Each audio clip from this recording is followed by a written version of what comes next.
Hey, happy Saturday, everyone. Hope your weekend is going well. So, I just wanted to give a little um rundown on a little bit of like some concepts and stuff behind the fans. Every day, like I always, same as you guys, I'm always also always continuing to learn and find different things to look at in terms of trading, as well as just seeing of how I could always improve my trading strategies and concepts in general as well. So, one thing is, so first of all, from the price action from yesterday from both Bitcoin and Ethereum, we didn't have that much action, but it is the weekend. We did have quite a big drop on Ethereum. One reason potentially behind that is so I wasn't really paying too much attention to these intercepting lines here, but how I always say is when there is starting to come a form like an apex, those are, even if you're below it and you're still coming into it, it's still getting kind of wedged into it, and then it has to break out of that apex. But obviously on Ethereum, it did break to the downside, and where we ended up bouncing from was right over here. It was just that Fibonacci golden pocket right over here off of that 786. So we're currently getting a little move to the upside, but again, it's are under this really local VWAP, anchored VWAP here. So it is the weekend, so it's the price action doesn't really mean too much, but yeah, so and then on Bitcoin, we came up here a bit, and we're kind of just resting in this area right now. Again, just kind of going sideways. I'm still looking for this trade when we do come up here to, potentially look for a short. So yeah. So anyways, back to what I was initially first saying. So as I was saying, I do always watch different traders videos and just kind of seeing what levels they're looking at, just to always kind of see of how my charts are looking kind of compared to theirs. So but with that said, it is, similar to like just regular math, there's usually several different ways to come to the same conclusion. So, if you're using, for example, if a trader says they only use EMAs or use volume profiles with order blocks, or extreme highs and lows, whatever it's kind of they're looking for, that specific strategy, it's you usually do get very similar levels with another strategy. Some of them just it's there's easier ways to do things in my opinion, and then a little bit more difficult ways to do things. And similar again to math, like why trading potentially could be quite hard for some people is because again, if you remember math class, like you could be struggling at something, but then maybe like a friend of a parent or something shows you a different way to do it, and then it just kind of always clicks. So there's not one way for necessarily to do one specific thing. There's usually multiple ways. For example, like with like crypto face, for example, he loves like Heikinashi candles because they're kind of like the upgraded version of the regular candles. So even just kind of going in, for example, like with that kind of concept, if you're looking, for example, just like standard, let's say if you're doing some multiplication where you're saying like if we're doing like 12 times 13 like this, normally of how we're all taught in school is you multiply this times this times this, and then this time this, and then you'll get your answer. So that would be 156. So that would be the answer for this. So, that could be very easy for some people, or it could be a little bit confusing. Or you could, also do, I believe the Japanese, they a lot of times do multiplication like this. So, you could also do it with these. They do it based on intercepting lines. So, say if you're doing 12 times 13, you would go one and then one, two, and then to the then you're going to do the intercepting line. So it's going to be one and then one, two, three. So and then you kind of look at everything in groups. So for example, this right over here is its own group.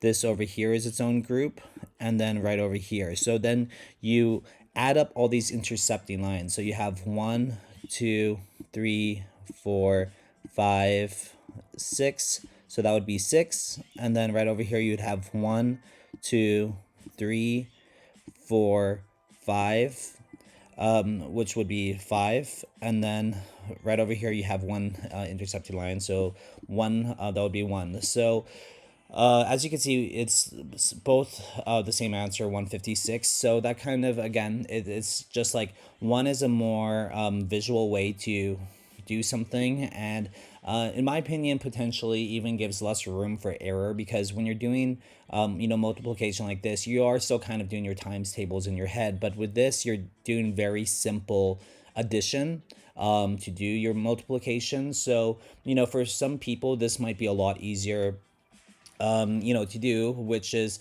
kind of how I would kind of maybe categorize these different fan polls, because the thing is, it does look quite complicated if you're, just kind of used to.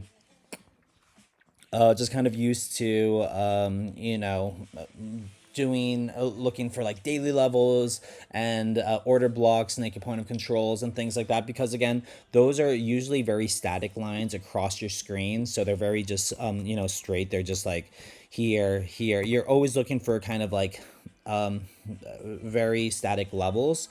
But this one, it is you're getting kind of those same levels, because again, as I was saying, this morning, for example, I watched a few different YouTube videos just on what some other traders were looking at, and a lot of them, again, they are coming to this this 89 $1,000 zone as a big resistance zone. And then if you do also, for example, like right over here, we do have this volume profile, which is that $91,000 area, where we have to kind of break into that to be considered back in that range to start going to the upside. So, but obviously the first immediate kind of zone that's seems to be quite important for a lot of traders is that 89 $90,000 zone. Is also a very psychological level as well. So so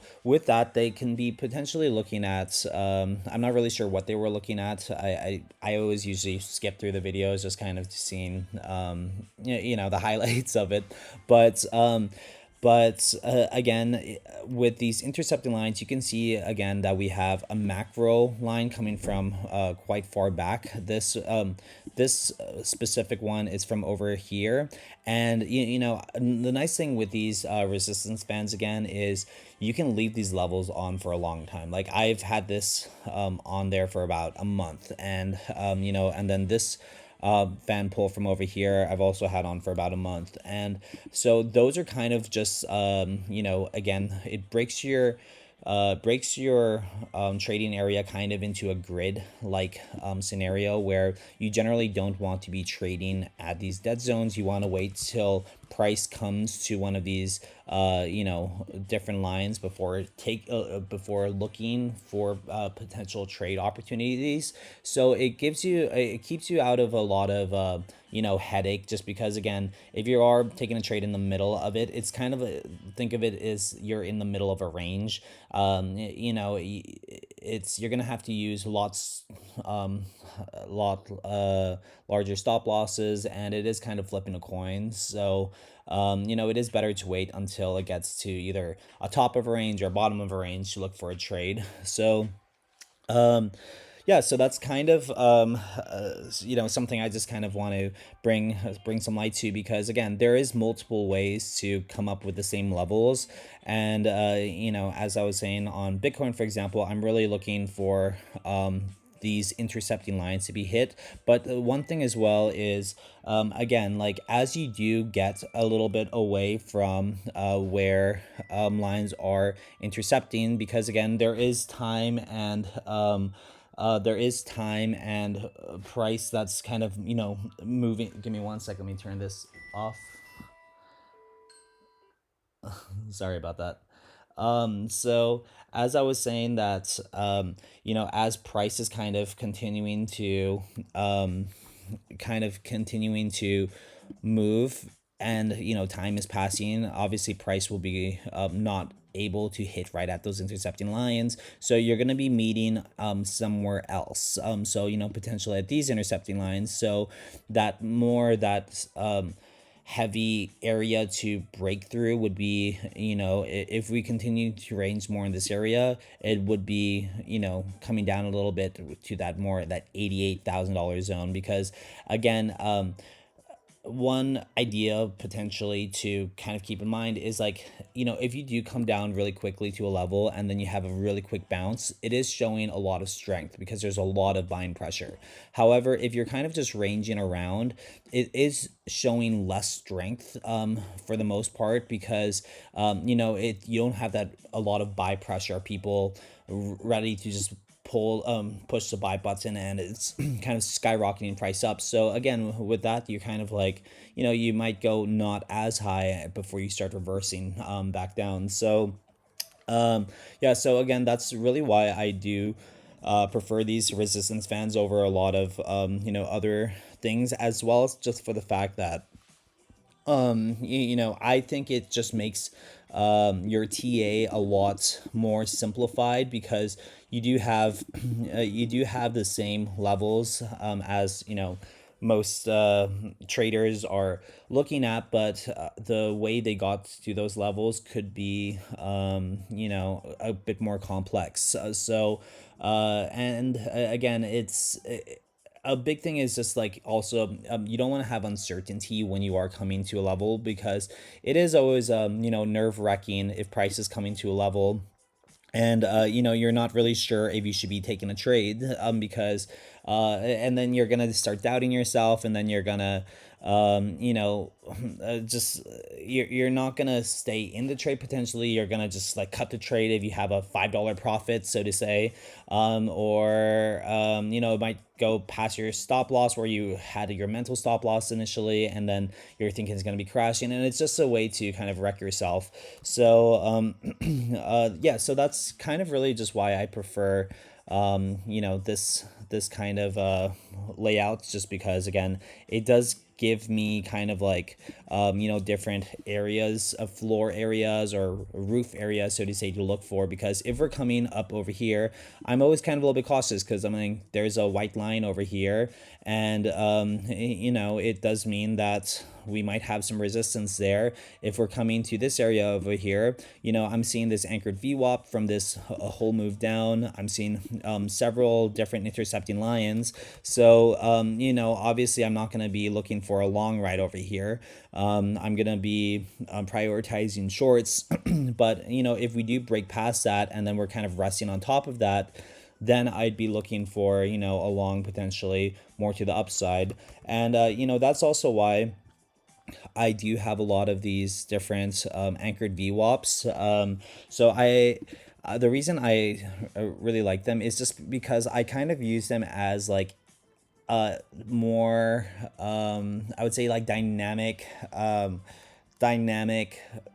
like range highs and range lows, potentially, because again, for if price is dumping here and we have a very local anchored VWAP just from this like small area right here, I know that in order for price to be even considered a little bit bullish in that moment, it would have to come above this very local VWAP, and then that's kind of like level one. And then if we want to start going higher, because now we're just kind of resting between this larger move, VWAP, and so we would have to break it past this one before we could start now going back in time for these more larger anchored VWAPs and start like reclaiming those. So those are nice just because they give you kind of like areas to look at in terms of how strong price currently is in that moment. And then when it is kind of interacting with your different intercepting lines, it is very helpful for that as well. So yeah, so that's kind of just the rundown on kind of some concepts that I'm always using with these different resistance fans. And also again, like bringing back to how I was saying, just the different ways to do the math and problems, really give it a try, because I mean, potentially this kind of setup might not be at all helpful for you, and you want to do something more like this. And but again, it is always nice to, again, in math, is you do always kind of come to the same answer, but again, there's easier ways to do it for some people.